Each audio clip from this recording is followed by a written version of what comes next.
नमस्कार, मैं हूं आशीष त्रिपाठी, आपके साथ इंडिया न्यूज राजस्थान में आप सभी का स्वागत है। राजस्थान में अशोक गहलोत का सियासी जादू एक बार फिर से चल गया।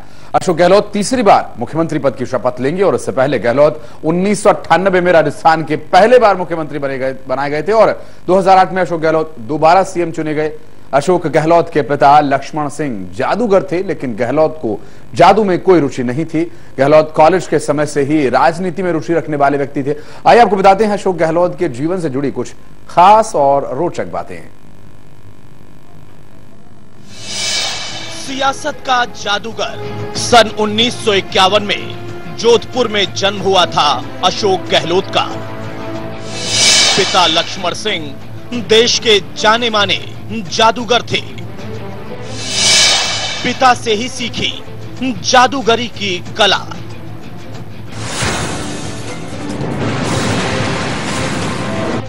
उन्नीस में जन्मे कांग्रेस के दिग्गज नेता अशोक गहलोत के पिता देश के जाने माने जादूगरों में शुमार होते थे। पिता से ही जादूगरी का फन सीखकर अपने स्कूली दिनों में गहलोत ने सुर्खियां भी बटोरी। इसके पीछे लॉजिक जादूगर मैं हुई। जोधपुरा के सरदारपुरा में है अशोक गहलोत का पुश्तैनी घर। जोधपुर के घर को लकी मानते हैं गहलोत। 5वीं तक की पढ़ाई जैन वर्धमान स्कूल से की।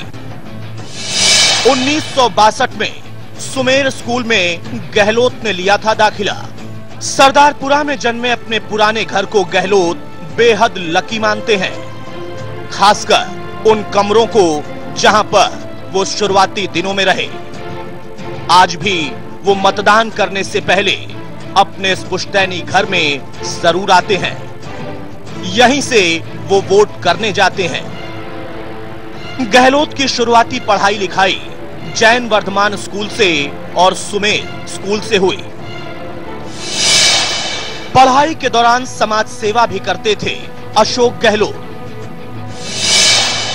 स्कूल में होने वाली डिबेट का हिस्सा जरूर बनते थे गहलोत। गहलोत के अंदर समाज सेवा की भावना बचपन से ही आ गई थी, लिहाजा पढ़ने के दौरान वो स्काउट और एनसीसी के जरिए होने वाली समाज सेवा में भी बढ़ चढ़कर हिस्सा लेते थे।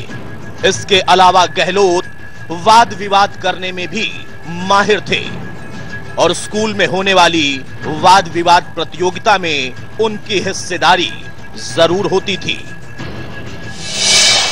छात्र जीवन से ही हो गया था राजनीति में रुझान। राजनीति में आने से पहले डॉक्टर बनना चाहते थे गहलोत। छात्र संघ की राजनीति में सफलता नहीं मिली अशोक गहलोत को।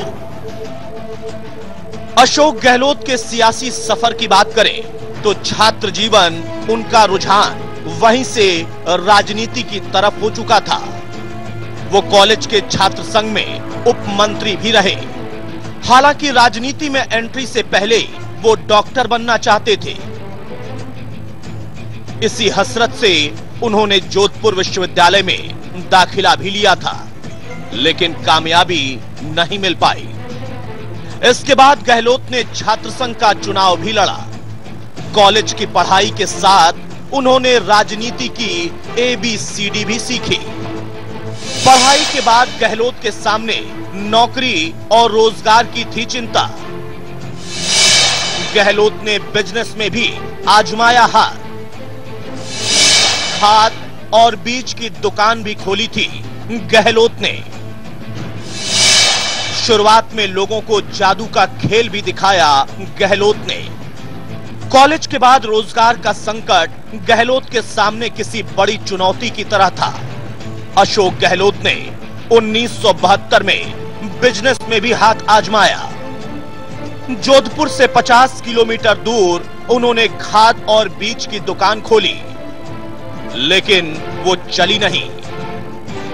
शुरुआती दिनों में जादू दिखाकर भी गहलोत ने लोगों का मनोरंजन किया, लेकिन वो भी कुछ वक्त के लिए।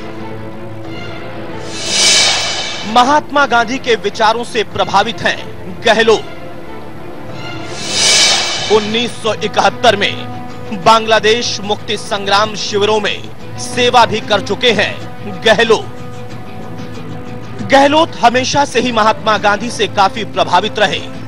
1971 में गहलोत ने बांग्लादेश मुक्ति संग्राम के वक्त शरणार्थी शिविरों में सेवा भी की। इसके बाद वर्धा में गांधी सेवाग्राम में 21 दिन की ट्रेनिंग ली। उनसे जुड़े लोग मानते हैं कि सादगी में गहलोत का कोई सानी नहीं है। इमरजेंसी के दौरान गहलोत ने ली कांग्रेस की सदस्यता। गहलोत ने मोटरसाइकिल बेचकर लड़ा था पहला चुनाव। 1980 में पहली बार पहुंचे गहलोत लोकसभा। कांग्रेस के साथ जुड़ाव को लेकर भी गहलोत की कहानी बेहद दिलचस्प है। इमरजेंसी के बाद होने वाले चुनाव में कांग्रेस नेता अपनी हार से इस कदर परेशान थे कि उसके टिकट पर लड़ने को भी कोई तैयार नहीं था। ऐसे में जब गहलोत को इसका ऑफर मिला तो उन्होंने बिना कुछ ज्यादा सोचे समझे इस पर अपनी सहमति दे दी। चुनाव लड़ने के लिए पैसों का जुगाड़ भी उन्होंने अपनी मोटरसाइकिल बेचकर किया। 1980 में जब वो पहली बार लोकसभा के लिए चुने गए, उस वक्त उन्होंने अपने प्रचार के लिए खुद ही अपने पोस्टर भी चिपकाए।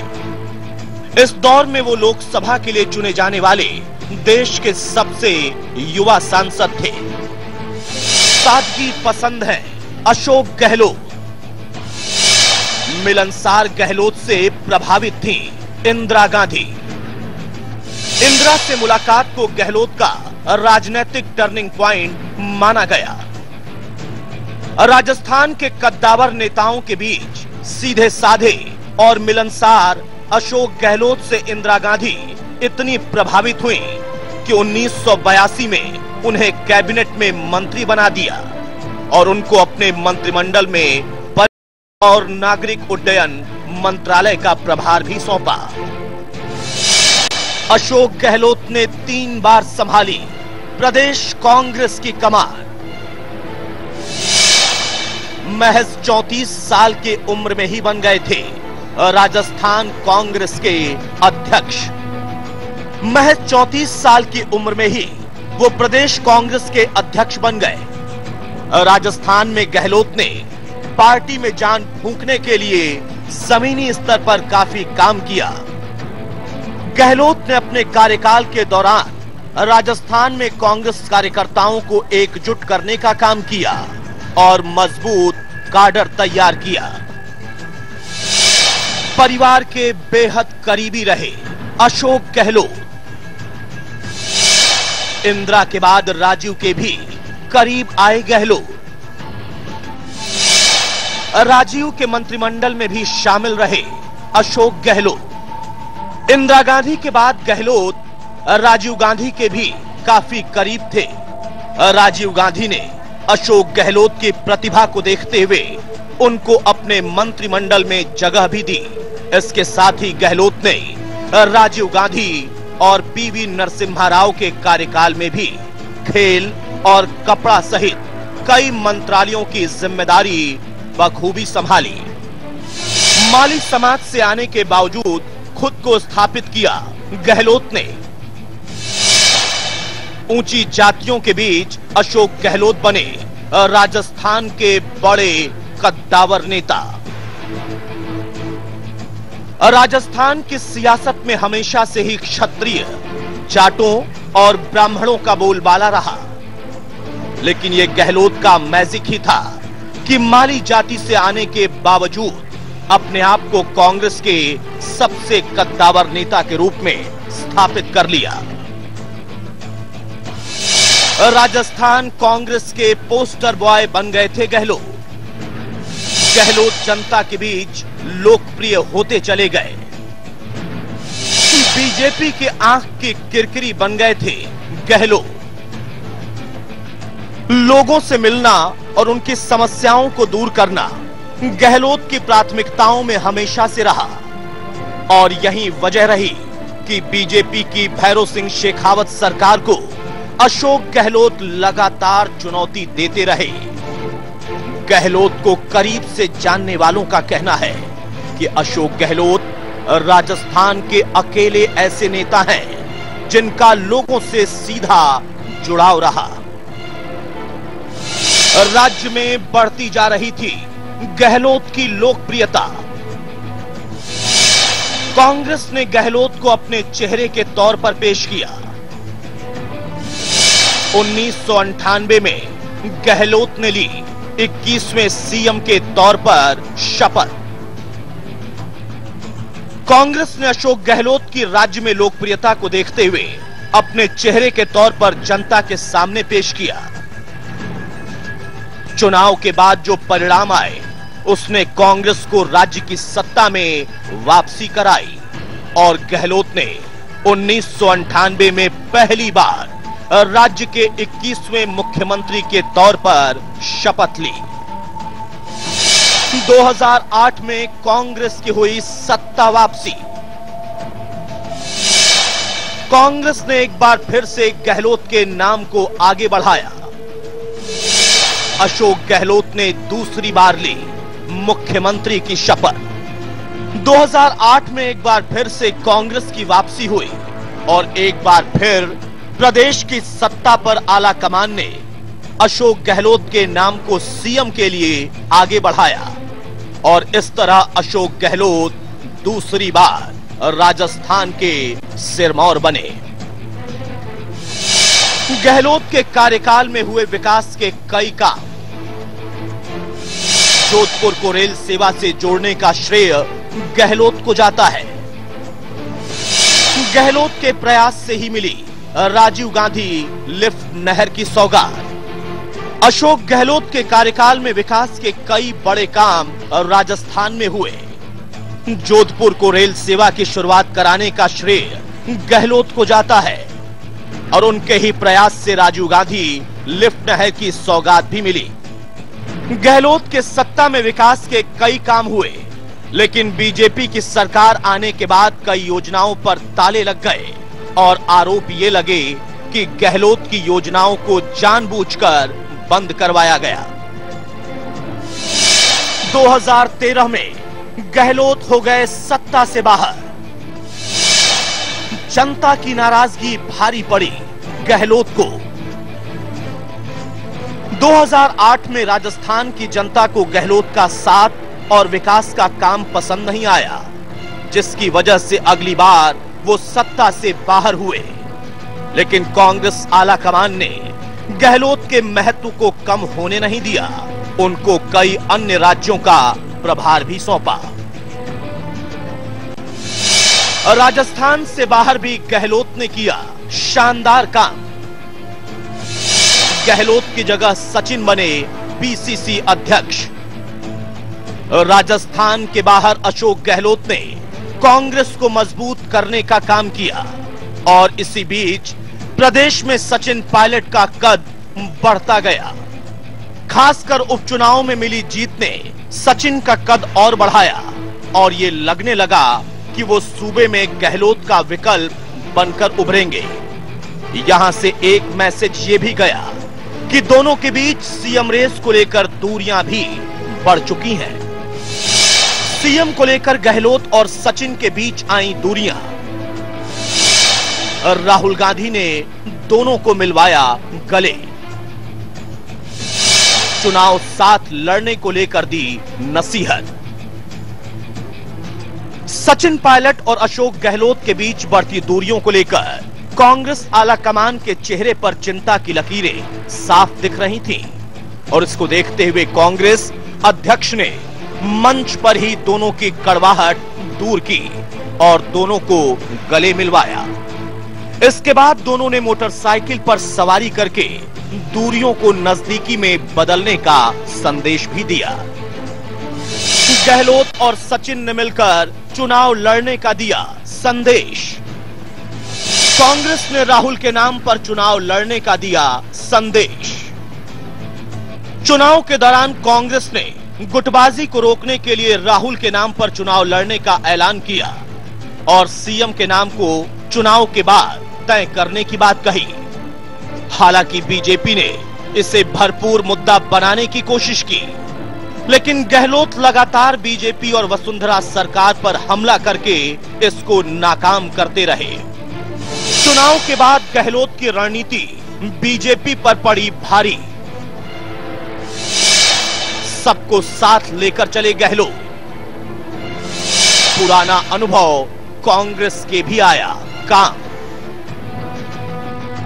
चुनाव के दौरान जहां बीजेपी ने अपनी पूरी नेताओं की फौज लगा दी थी, वहीं गहलोत अपने अनुभव के आधार पर जनता से जुड़े मुद्दों को उठाते रहे और वसुंधरा के काम को नाकाफी बताते रहे। किसानों से जुड़े मुद्दों की बात रही हो या फिर युवाओं के रोजगार की, गहलोत ने बीजेपी के हर वार पर पलटवार किया और यहीं से कांग्रेस पर लोगों का भरोसा बढ़ता गया। बूथ मैनेजमेंट को लेकर भी गहलोत ने किया होमवर्क। कार्यकर्ताओं को दिया चुनावी गुरु मंत्र। चुनाव के दौरान कार्यकर्ताओं के साथ संवाद करके गहलोत ने उनको बीजेपी के चुनावी हथकंडों से निपटने के मंत्र भी दिए। इसके साथ ही हर बूथ को मजबूत करने के लिए टिप्स भी। गहलोत के इस टिप्स पर काम करते हुए कार्यकर्ताओं की मेहनत भी रंग लाई। चुनाव में बीजेपी पर भारी पड़ी गहलोत की रणनीति। चुनाव में मिली जीत से राजस्थान की कांग्रेस में सत्ता वापसी हो गई और अब बारी है नई सरकार के गठन की और आला कमान को यह तय करना है कि वो किसके नाम पर अपनी मुहर लगाते हैं। लेकिन गहलोत का मैजिक एक बार फिर से चला है और कार्यकर्ताओं को उम्मीद है कि वो फिर से राज्य की कमान संभालेंगे। पायलट और गहलोत के समर्थकों के बीच भी है मुकाबला। चुनाव के बीच में भी गहलोत और पायलट के समर्थक एक दूसरे के खिलाफ नारेबाजी करते रहे, लेकिन दोनों नेताओं की वजह से सब कुछ शांत रहा और अब जब चुनाव में जीत मिल चुकी है तो एक बार फिर से कार्यकर्ता आपसी जोर आजमाइश करने में लगे हैं। प्रदेश के सबसे बड़े नेता हैं अशोक गहलोत। चुनाव के बाद विधायक दल की बैठक का दौर सुबह से शाम तक चला, लेकिन गहलोत और सचिन के नाम पर अंतिम सहमति नहीं बन सकी। मामला दिल्ली दरबार भेजा गया। बागी और निर्दलीय उम्मीदवार भी सहमत हैं गहलोत के नाम पर। तो चलते चलते हम आपको राजनीति के इस जादूगर के उस बयान को भी दिखाते हैं जो उन्होंने खुद दिया था। कहा था कि सब उनका जादू ही तो है। सच है भी कि 3 दशक से ज्यादा का वक्त हो गया, लेकिन गहलोत का जादू आज भी राजस्थान की जनता के सिर चढ़कर बोल रहा है। क्या है इसके पीछे लॉजिक? जादूगर तो मैं हुई। तो नई बात क्या हुई? जादू करते करते मैं यहाँ तक पहुंचा हूँ। पानी कम्युनिटी का आदमी, कोई जाति का बेस नहीं, 200 में से खाली एक विधायक माली जीत के आता है, तभी मुख्यमंत्री आपने बना तो बार बार, तो जादू नहीं है क्या ये? बताइए, ये जादू ही है। केंद्रीय मंत्री बन गया मैं 3 बार।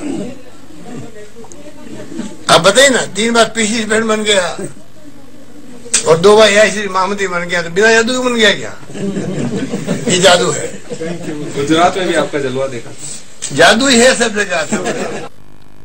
और चल गया है जादू, और जादूगर अब यहाँ पर प्रदेश के मुख्यमंत्री बन जाएंगे। और फिलहाल इस बुलेटिन में इतना ही। नमस्कार।